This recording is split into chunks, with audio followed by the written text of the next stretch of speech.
Hi there, my name is Trevor Sammons and I'm from Inspired Method Marketing and Coaching. Today, I'm going to be talking about what I would do if I was going to be starting a service-based business in 2024. The first thing that I would do if I was going to start a service-based business, now what do I mean by service-based business? What I mean when I say that is an electrical business, plumbing, HVAC, renovation contractor, these types of businesses. That's what I am saying when I say a service-based business. There are a lot of different service-based businesses, but those are the ones that I'm going to be talking about today. Okay, step number one is I would do some soul searching with my first step to see if that's something I really wanted to do.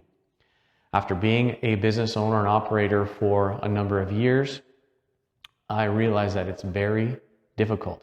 Not only my own experience, but I've also been advising and helping with marketing on a number of different service-based businesses in those fields: plumbing, electrical, HVAC, and roofing, as well as the renovation contractors. So number one, you have to know that you really are up for the challenge. Now, that's really going to be decided up to you, because there are some sleepless nights, there's some early mornings, late nights, customers who are not happy and you have to please them. Then there's also dealing with employees. Number one, trying to find qualified employees has been a challenge as of late. But once you find these qualified employees, how do I train them up? How do I get them to work at the same level that I'm going to do it at? Or at least 80% of what I would expect from myself. So these are some challenges that you're going to have to think about when you are venturing on your own and getting into your own service-based business. Most people who start service-based businesses are people who are frustrated with their current employer and they feel that they can do it better than them. Well, you may be right? You might be correct in saying that. However, they might just have some knowledge that you don't have, and they make it look easier than it is. They've gone through the trenches, they've done some of this hard work, they've learned the lessons, they've done the reps, as they say, and they make it look easier. So when something isn't going right, or at the end of the day, you just want to get paid more money, that could be something that you need to explore in your own mind as to whether that is something you need to look at doing before you venture out and say, screw this job, I'm done, I'm going out on my own. Okay? So don't jump the gun, don't get started until you know you're 100% sure that you're ready for the challenges that are going to come. It's not a maybe, it's a for sure that they're going to happen. Step number two on the journey to starting your own service-based business. I would make sure that you've got the critical tools that are necessary to do the job. Now, for each one of these tasks, there's some different things that you need. So hopefully you can accumulate these tools over time, whether they be, saws, ladders, vehicles, these types of things, the hand tools that are necessary to get the job done. Have those things kind of ready to go, save up some money, buy them, put them aside until you need them, but have the critical ones ready to go. The other most important tool that you're going to need is money. Money is a tool that you're going to need to grow this business. What I would recommend is for yourself personally, whether you're a single guy or you're married with children, whatever, have 4 to 6 months of your living expenses kind of saved up and ready to go. That's going to help you when things are dry, when there aren't as many jobs coming, or you're in between jobs, or maybe something's taking longer than it should and you're not getting paid. That'll help cover your expenses, your rent, your heat, your food, your vehicle payments, these types of things, while you're waiting for your business, while you're growing this baby business as you go forward.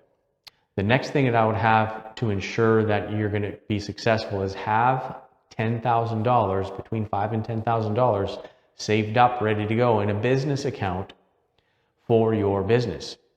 This is separate from the 4 to 6 months personal expenses. This is money that you've got earmarked for your business. And this will take care of buying equipment, supplies, and things that you need for each specific job, right? And depending on the industry, that can vary widely.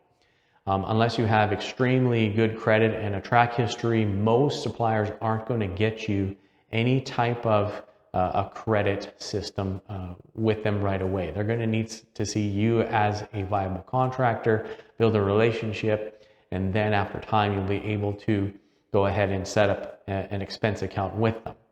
But for the first few months, maybe even up to a year, you're going to have cash flow in order to fund these jobs.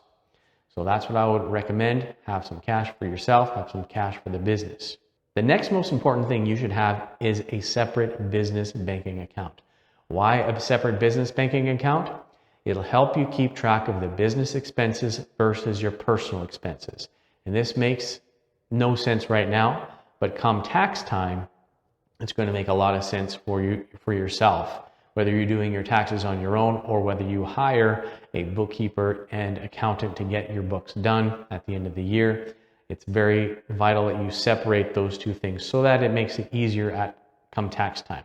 And if you ever were audited, then it's just easier to follow the money, right? So it keeps things separate. You're not mixing, personal gas expenses, personal home expenses, trips and this kind of stuff on the business bank account.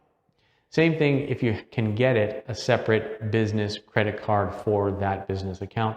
That'll help you with managing your expenses, and everything is there on that list at the end of the month, and it's easy for your bookkeeper to match up your accounts and get things squared away at the end of the month. Okay, so this is kind of an important deal for you depending on the type of business you're starting and how serious you are. You have to decide if you're going to be starting out as a sole proprietor, which most businesses do, and then whether or not you need to incorporate right away, or you're going to hold off until you reach a certain monetary threshold and start that corporation then. For me, it was a no-brainer to get started with a corporation right away because I knew that I was going to go past the $50,000 a year threshold getting that business going. And when you have a corporation, there are better tax incentives for you being paid through your corporation. You should definitely talk with an accountant on that topic. I recommend Spurl and Associates Chartered Professional Accountants simply because they are the best. If you're in Canada, they're the best ones to deal with small businesses. But setting up that corporate account for yourself and being paid as a corporation, you're going to save money in taxes, and it's just going to be worth it for you to do that. But if you want to go as a sole proprietor at the beginning, just know that you will be taxed at the highest rate. And if you're not going to get to that $50,000 mark, it's not a huge deal. It's only after you get to $50,000 a year in revenue that you should definitely strongly consider having a corporation. You can go to spurl.ca to get more information about that. All right, the next most important thing that I would get if I was starting my own service-based business today is insurance. You need insurance. Get insurance for yourself, for your business. In the event that something happens, you're not going to be personally liable. This also goes back to ensuring whether you have a corporation or a sole proprietor. There is some, liability issues there that you can kind of be shielded from if you have a corporation. But make sure you've got insurance in place. And WCB, or whatever it's called in your province, get that if you need it. Number one, some contractors will require that you have WCB, even if it's just you yourself working on the job. I had that in the past. And B, if you have any employees, if they get injured on the job, it's good to have that in place. Otherwise, you're going to be stuck paying that and you're going to be in a heap of trouble. So I would get that just to cover your butt. All right. So this is something that's important that you should definitely think about before you go ahead and create your company name. Make something that is SEO friendly. What do I mean by that? Okay, so SEO is short for search engine optimization. And we all know that Google is the biggest search engine on the planet and YouTube is number 2. So what do I mean by a search engine friendly name? All right. So if you're going to come up with a company. Let's say it's an electrical company because I have an electrician's background. Let's say I was going to make an electrical company today.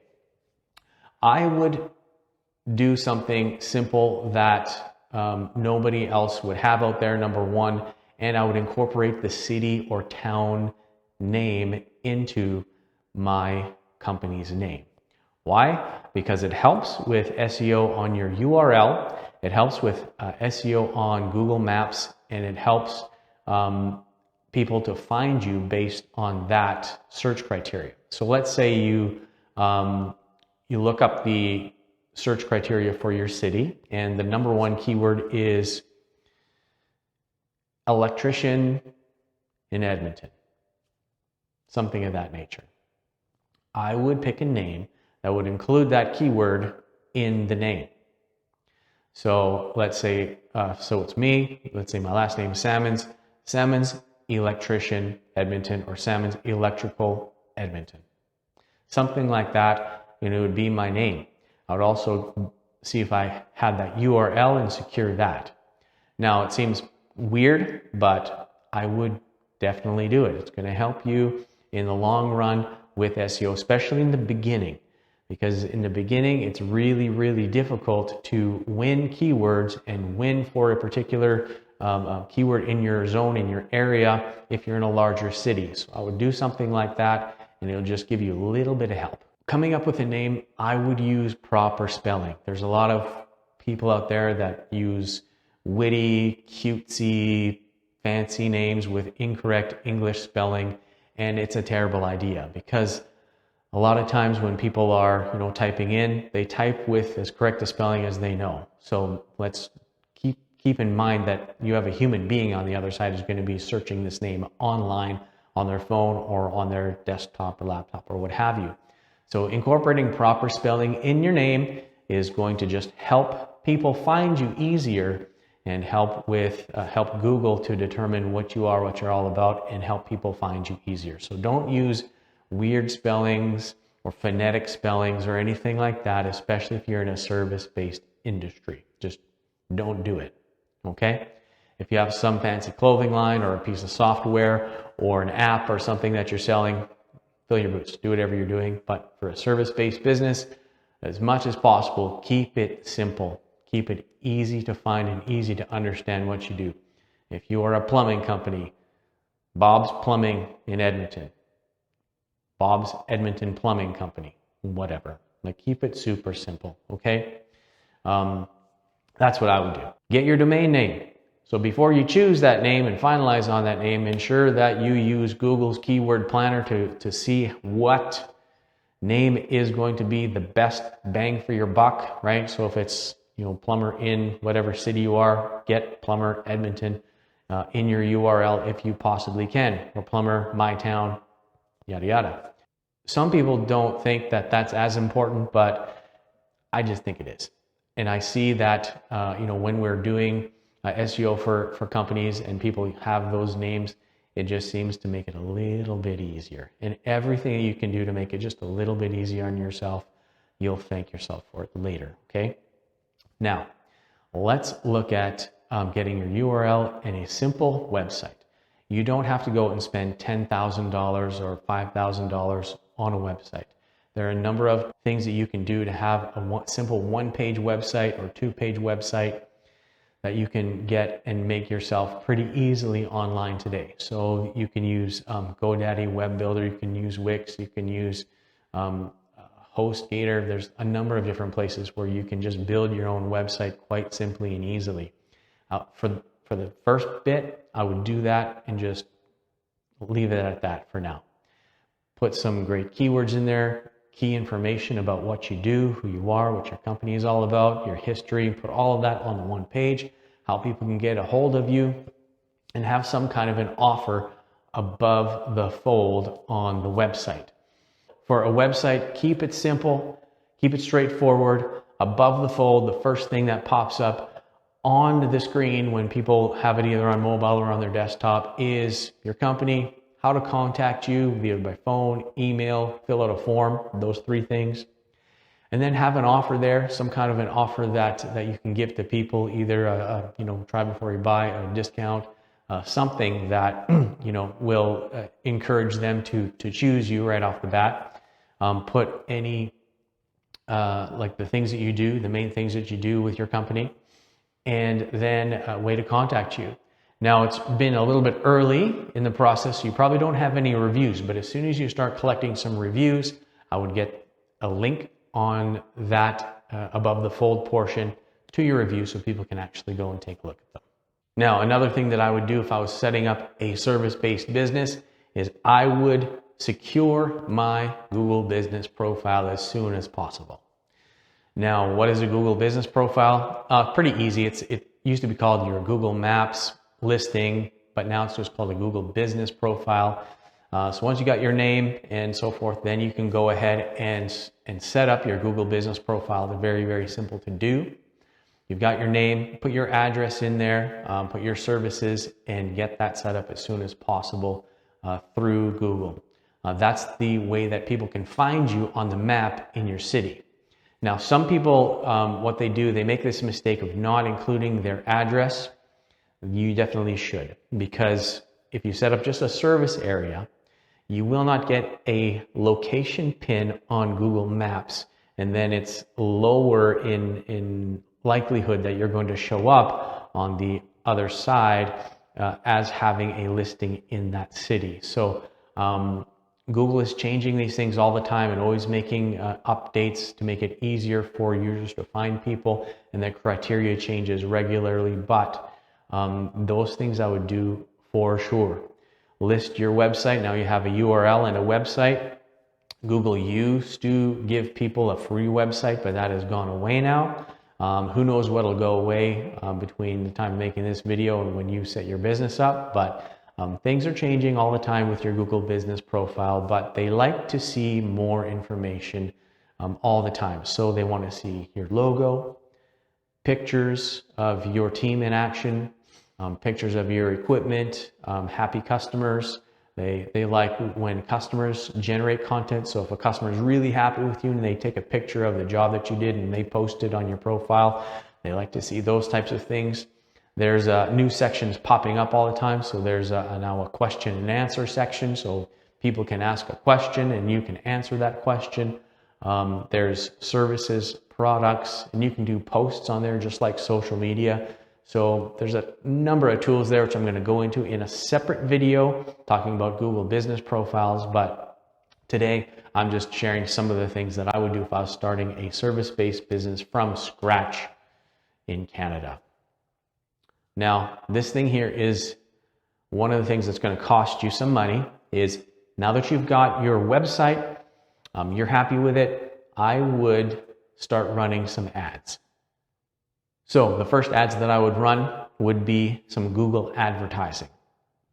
How I would set up that account is through the Google business profile that you set up. You can click on a tab there that says advertise, and it'll open up a brand new Google business profile ad account that's connected to your profile, and then you just go through the steps there, get it set up. And the first one that you're going to run is a smart campaign. It's something you have to run in order to get access to Google's keyword planner and so forth. So just go through those steps, get started setting up that smart campaign. Use the keyword planner to find the best keywords for your area, but don't go overboard. Use 3, 4, 5 really, really good keywords for yourself, and then start building your ads out from there.